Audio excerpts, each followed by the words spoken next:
Morning students. Today we will be discussing about a new chapter. It's called Bill of Exchange, right?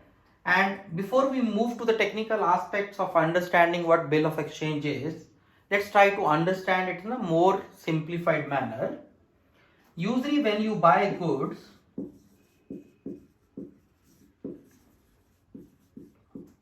how the payments are made? Either you will pay immediately, so you go to a shop, you buy a TV or refrigerator or any other good, right? So you make the payment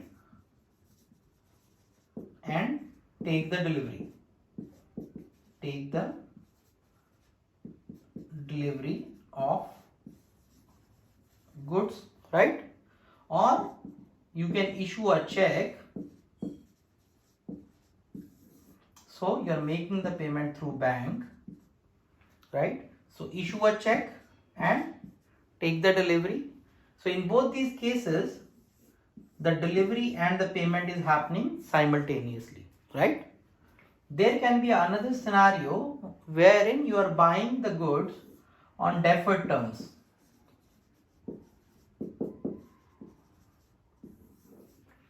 So deferred terms means that you buy the goods now, but then you need to make the payment after a certain period of time. So this can happen in two ways. One is you make an oral promise to pay.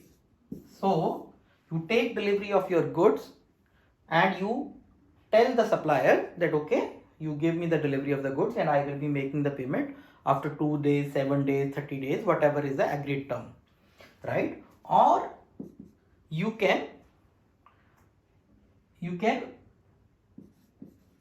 agree to pay by signing some document.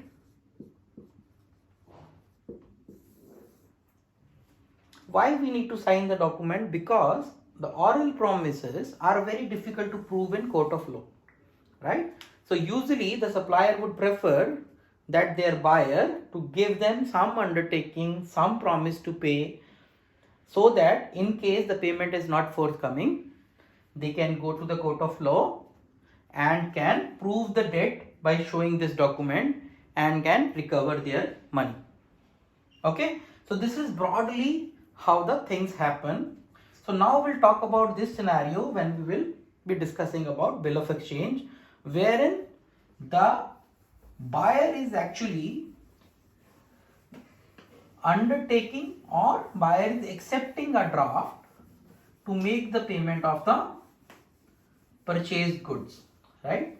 So let's try to first understand the technical definition of bill of exchange. So how it states that, okay, section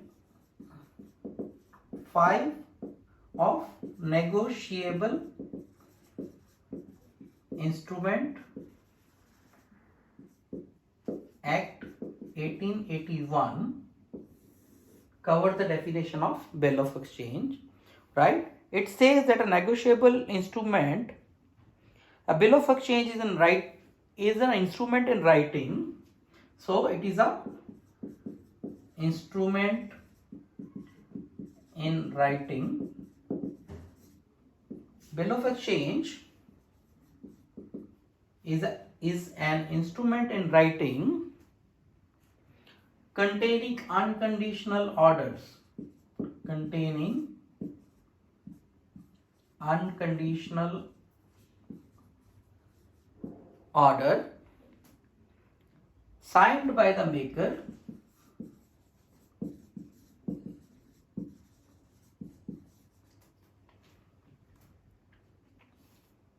directing a person to pay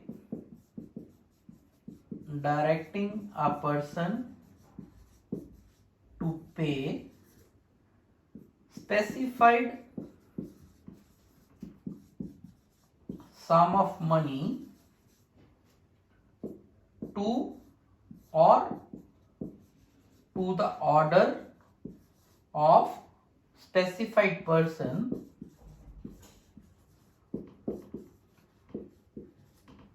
right? or to bearer of the instrument. So this is how Section 5 of Negotiable Instrument Act defines a bill of exchange. Let's try to understand each and every aspect of this definition to have more clarity about the concept bill of exchange. So first of all, it is an instrument in writing. So which means that any bill of exchange need to be in writing only. So any verbal promise or oral promise will not be covered under the category of bill of exchange, right? Secondly, containing unconditional order. So this word is important. So bill of exchange is an order. So it means that the person who is writing it is actually ordering somebody, right? So, and signed by the maker. So he need to sign it off also. So the person who is making the bill of exchange need to sign, and he is ordering somebody, right? Ordering or directing, right? Another person, what he is ordering another person to pay, right? Specified sum of money. So the money needs to be specified. You can't say that sufficient money to be paid, appropriate money to be paid, right? You cannot mention these terminologies because they are not specified. So it has to be a specified sum, which means say rupees 2000, rupees 20,000, whatever. The amount should be very much specified. Specified sum of money to or to the order of specified person. So it has to come as an order to pay to say specified person, say Mr. X, or the person who is the maker, supposedly it is Mr. Z, he can also name himself as that you pay to me, right? So the specified person's name should be mentioned here, or it can also be bearer. Bearer means no specified person's name is mentioned. So whosoever is holding the document can ask for the payment of this instrument, right? So let's first understand, it is an instrument in writing, right? And it is an unconditional order which should be signed by the maker, directing or ordering a person, specified person, to pay specified sum of money to or to the order of that specified person or to the bearer of the instrument. So in the definition itself, the features are covered. So it should be written in order, it should be in writing, it shouldn't contain a specified unconditional order, it should be signed by the maker, it should direct or order particular person to pay. The money should be specified sum, it can't be a generic or a vague sum, and it should order to pay to the specified person or to the bearer of the instrument, right? So if you notice from the definition, now we are moving towards the parties of bill of exchange.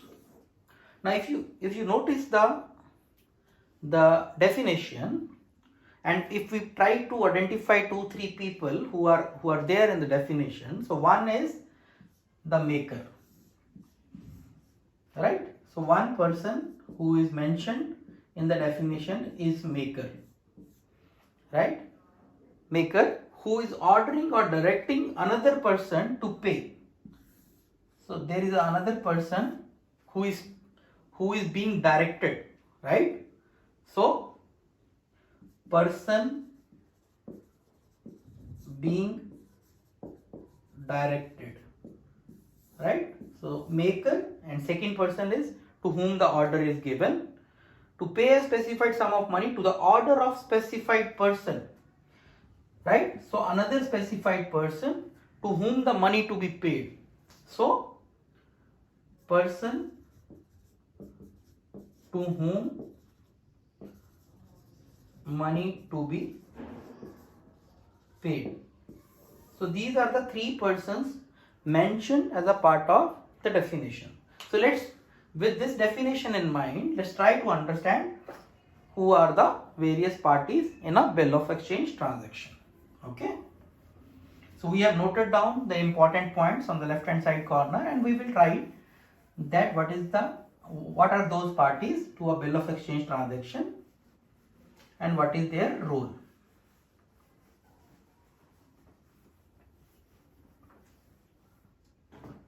Right, so parties to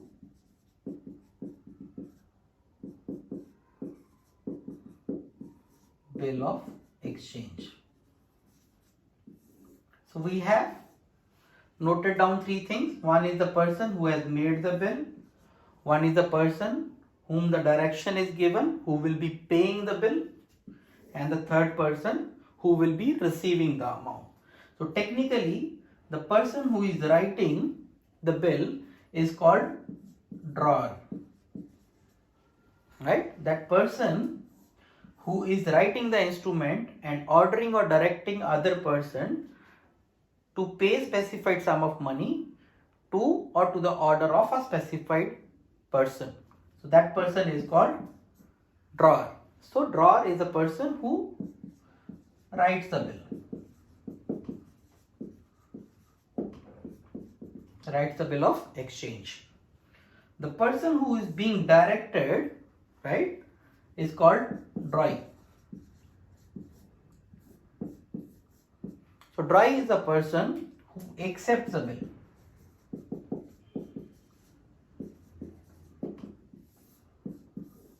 Or who will be making the payment.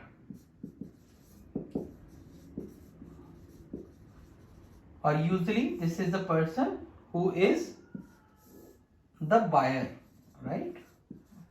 So same person, drawee. The drawer is who writes the bill, or we can understand it is the supplier, right, who is supplying the goods. And the third person to whom the payment needs to be made, or to the order of this person, it is called payee, right, who is receiving the payment, right? So the payee can be the drawer. Payee can be drawer because supplier can mention his own name as a payee, or it can also be a third party, right? Depending upon the choice of the drawer, they can mention any name here as a payee, right? So these are the third parties. Just be familiar with those terminologies. Drawer is a person who writes the bill. Drawee is the person who accepts the bill. Usually it is a buyer. And payee is the person to whom the payment needs to be made. Okay. Okay. Now moving ahead. So these are the terms you need to keep in mind, because these will help us while solving the practical questions or passing the journal entries. I hope you have made the notes. Okay. Moving ahead. So usually whenever a bill of exchange, as we understand that the bill of exchange is in writing, right, it is an order document or direction given by maker, signed by maker, right, to a specified person, which is, we said, drawee, specified money, specified time, and specified payee, or it can be bearer. So these are some of the things we learned from the definition in our earlier discussion. So now this part, let's try to understand. We understood who is drawee, we understood who is the maker, we understood who is the payee. Now we are moving to specified sum of money, need not to go into further detail. It is the money which needs to be paid, right? And this is the order and the instrument needs to be in writing. So important thing is, what is specified time?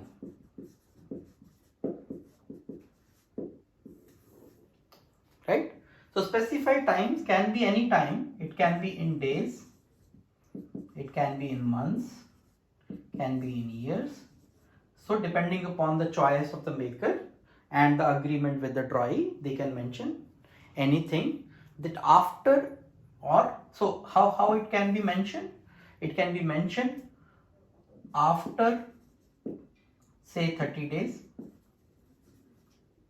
right? On a specified date. They can mention a date that you pay by this date, or they can generally make it on demand, or sometimes it is called sight also, right? So these can be the terminologies when you specify a date in bill of exchange. So on demand, first we understand on demand. So what is on demand? So when no date is mentioned in the bill of exchange, it usually says that whenever the payee asks the drawee to make the payment, so on demand or sight, which means that there is no date mentioned. So whenever payee asks for payment, drawee is obligated to pay, right? So on demand payment means that whenever the payee asks for the payment, the drawee is obligated to pay. Okay, then sometimes you specify a date. Okay, so whenever specified date is mentioned, so nothing more to understand about it. So supposedly you are making a bill on 1st of January 2020, right? This is a bill date, and you ask your drawee to make the payment on say 1st of April 2020. So that is a payment date specified. Okay, and when sometimes they mention after 30 days, 3 months. So in this example, after some days, they can mention say after 30 days or after 1 month, right? Or after 2 months or 3 months, depending upon mutually how they agree with each other. So in this case, supposedly on 1st of January 2000, a bill is drawn to be paid after 1 month, right? So after 1 month means the payment date should be January, then February, so 1st of February, right? So this is how the payment terms are specified. So now we understood there is a bill date, there is a agreement on tenor, and there is a calculated payment date, right? There is another concept which is called due date. Now as per the international practice, or as per now legally also it is permitted, that the due date of a bill will be 3 days post the calculated date.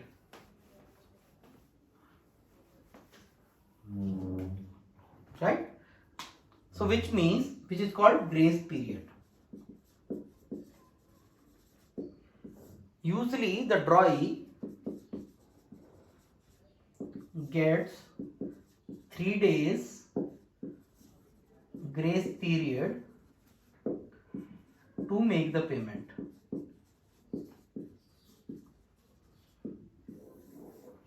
Right? But these 3 days are available only when there is a specified date or period.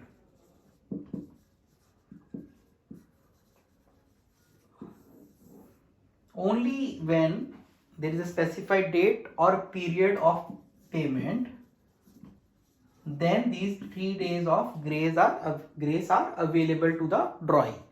But if the bill is on demand or site bill, grace period is not available. So please note it very carefully that if the bill is on demand or a site bill, then grace period of 3 days is not available, right? So this is important. Okay. Secondly, there are certain other rules and regulations. Let's try to understand those with respect to how to calculate the due date. Okay. So we understood that there is a bill date which is on which the bill is written, right? Then what is there? Then you have tenor, which is agreed tenor, which we understood is can be on demand, can be specified date, or can be period. Okay, like 1 month or 60 days, whatever, right? Then you have a due date. So how due date to be calculated? So calculate everything. This will be technical date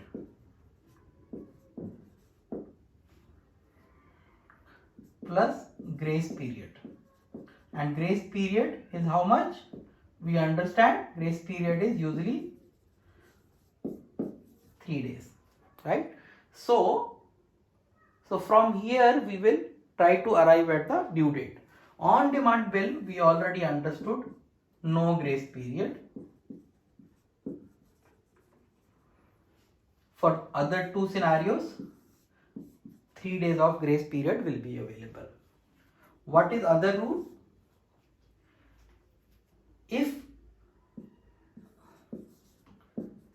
the due date, so if the due date, that is the due date, if the due date is falling on public holiday or Sunday, if the due date is falling on public holiday or Sunday, then due date will be 1 day preceding the due date. So 1 day preceding, which means that previous working day will be your due date. For example, if after calculation your due date is say 26th of January, and we know that 26th of January is a public holiday because of the Republic Day, then your due date will be 25th of January. For example, 25th of January is a Sunday. So this is Republic Day, this is Sunday, then your due date will shift 1 more day ahead, which will be 24th of January. So this we need to keep in mind, that if the due date of any bill is falling on any holiday, national holiday or Sunday, then the due date will shift backward, right? So it will shift to the preceding day, previous working day, which is not a Sunday or a national holiday. Okay. Thirdly, when we calculate the due date, right? So the date of the bill to be ignored. So date of bill to be ignored, but date of payment to be added, right? So out of the two dates, only one needs to be considered, that is the date of the payment we will consider as one day, while the date of the bill will be ignored. Now for example, you are executing a bill of exchange on 1st of January, right, for 35 days, right? So how to calculate it? 1st of January, because it is a bill of date of the bill, we will ignore it. So how many days of January?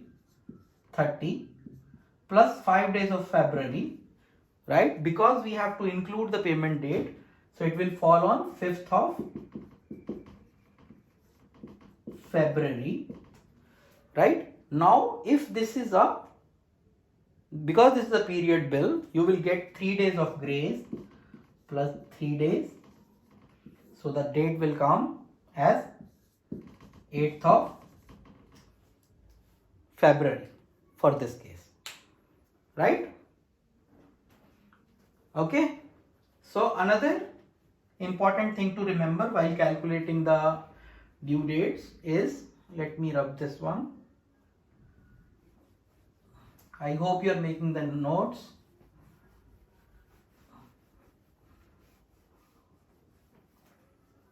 Another one important thing is that if you are calculating it on monthly basis, right, then days in a month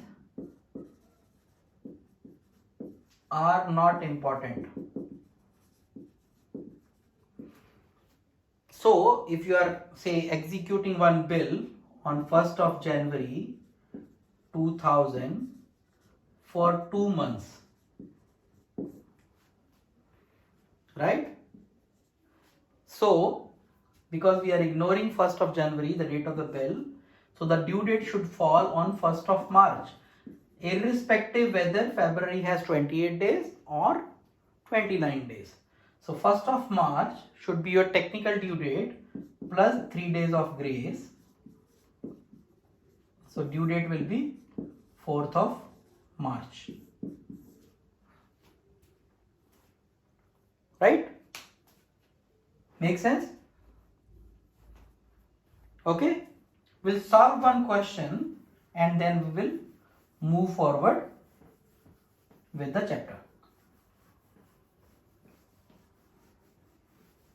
Okay?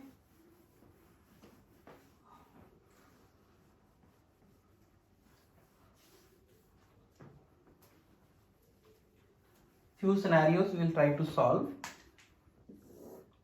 This is the date of bill, right? This is the tenor or nature of bill, right? So these we will try to find out due date. Okay, so supposedly you executed a bill on 1st of January 2000, which is a demand bill. What will be the due date? It will be, there will be no due date. So as and when payee asks for payment, okay, for demand bills, and there is no grace period. Comment no grace period, right? As we discussed earlier, for demand bills there will be no grace period. Okay, now supposedly 1st of July 2000, right, you undertake a bill, right, for 42 days, right? So what will be the due date? Let's work it out. How to work it out? It is 1st of July and 42 days. So from 1st of July to 31st July, how many days? First will not count because it is the date of bill. So 30 days of July and 12 days of August, right? So 42 days, which will be 12 of August, and plus 3 days of grace, which will give us 15th of August, right? So what will be our due date? 15th of August.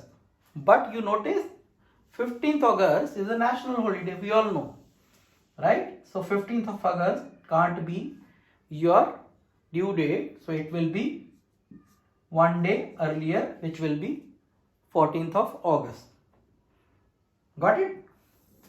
And the third one, supposedly on 1st of July 2000, we draw a bill for 3 months, right? So how to calculate?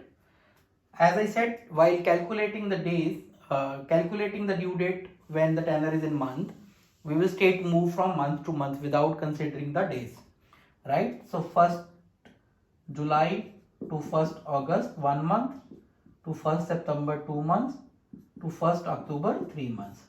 So 1st October plus 3 days of grace is equal to 4th October. So your due date will be 4th of October.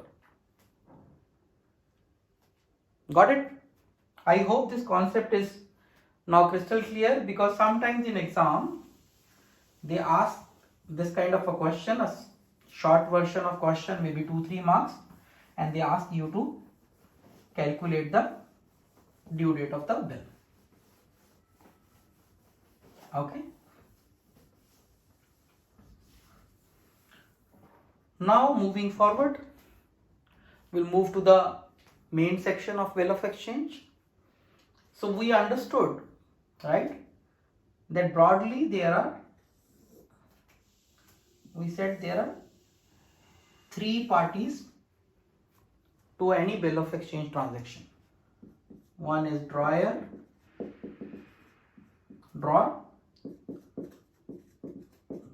drawee, and payee, right? Drawer is a person who is a maker of the bill, maker or supplier, whatever you want to mention. Drawee is a person who is a buyer or who accepts the bill, and payee is the person who receives the payment, right?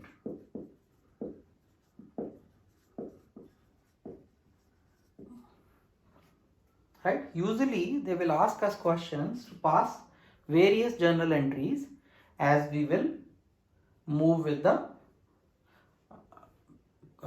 you can say move with the question. So we are asked to pass some journal entries and prepare the account. So in drawer's book, we'll prepare ledger account of drawee, and in drawee book, we'll prepare ledger account of drawer. Usually they don't ask for any entries to be made in the books of payee, and payee can sometimes be the maker also, right? So for the time being, we'll ignore this part and we'll try to concentrate here only. Okay. Okay, so first of all, we'll try to understand how the various entries are passed in the books of drawer and drawing. Okay. So let's bifurcate that into 2 sections.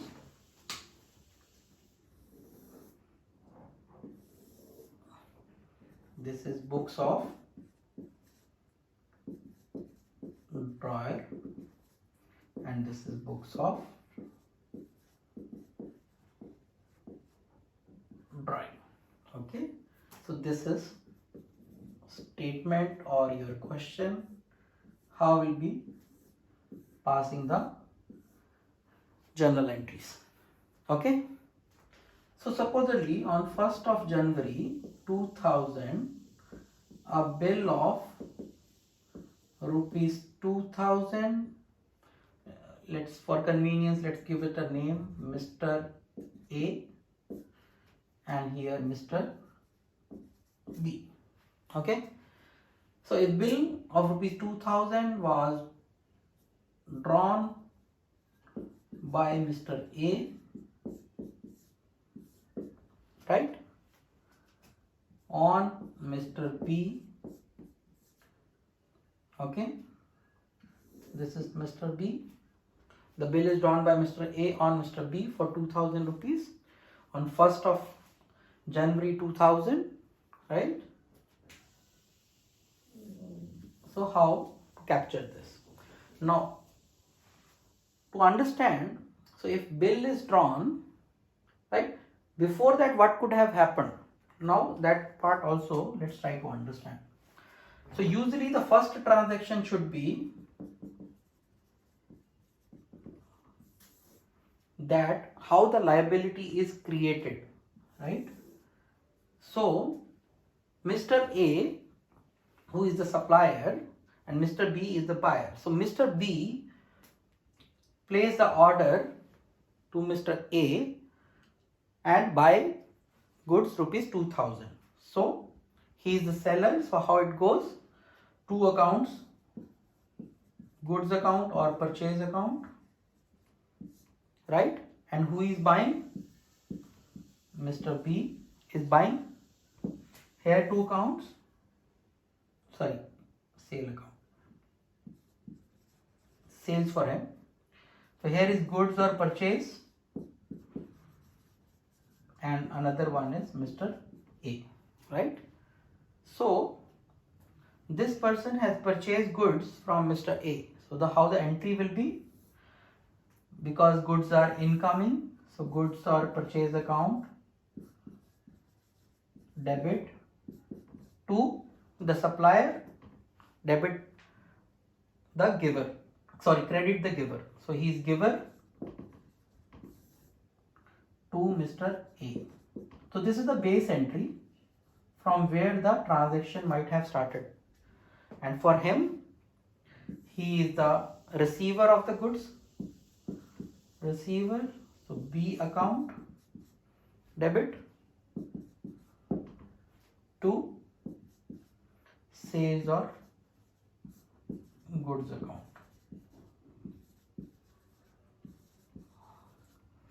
Now when this transaction happened, so there is a liability on B. So B owes money to A, and which is reflected in B's books as well. There is a creditor, Mr. A, right? So how this payment can be settled? B can pay cash to A, right? B can issue check to A, and third one, as we understood from previous discussion, so B can accept a draft, right? So sorry, A can draw a draft on B which B can accept, which is called bill of exchange. So in the books of drawer, bill of exchange is called bill receivable, right? And in the books of drawee, because drawee needs to pay it, it is called bill payable. Okay, that two terminologies, just memorize these. Because drawer needs to receive the payment, it is a bill receivable for them. Same bill, because he needs to make the payment, it becomes bill payable for them, right? So how the entry will be passed? So B purchased goods from A, for which A has passed entry B account debit to sales account, and on 1st of January a bill is drawn on B by A. So what happens in this transaction?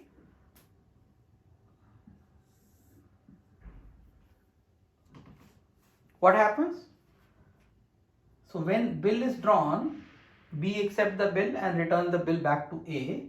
So bill receivable is one account which is received by A. Bill received by A, right? Okay. So from whom it is received? Who undertook the liability? B. So these are the two accounts impacted, right? Bill receivable is a asset account, right? It is asset, or you can say it is real account. So what comes in debit? So he received the bill, so it will be debited. Debit what comes in, or all assets to be debited, because this is a money they need to receive from B. So bill receivable to be debited, and credit the giver, right? B is signing off the bill receivable and sending it back to A. So B should be credited, right? So entry will be bill receivable account debit to B's account. That will be the first entry. Okay. And how it will be reflected in books of B. Now for B, it has accepted a bill, so its account is impacted, bills payable. As we said, the same bill is called bill payable for him, right? And while accepting the bill, he has delivered the bill back to Mr. A's account, Mr. A, right? So these are the two accounts impacted. Bill payable represent a liability, right? Or you can say that this is a real account. So what goes out? It goes out, right? So it is a credit. And Mr. A is a personal account, so debit the receiver. Mr. A is the receiver, right? So debit. So entry will be passed Mr. A's account to bills payable account. So this will be the very first entry which will be passed, right? So we touch upon this topic in today's session, and we'll carry forward our full-fledged example in the next session. I hope you enjoy the session. If you like it, please share with your friends so that they can also be benefited by this easy way to solve your bill of exchange transactions. Thank you very much, and see you soon.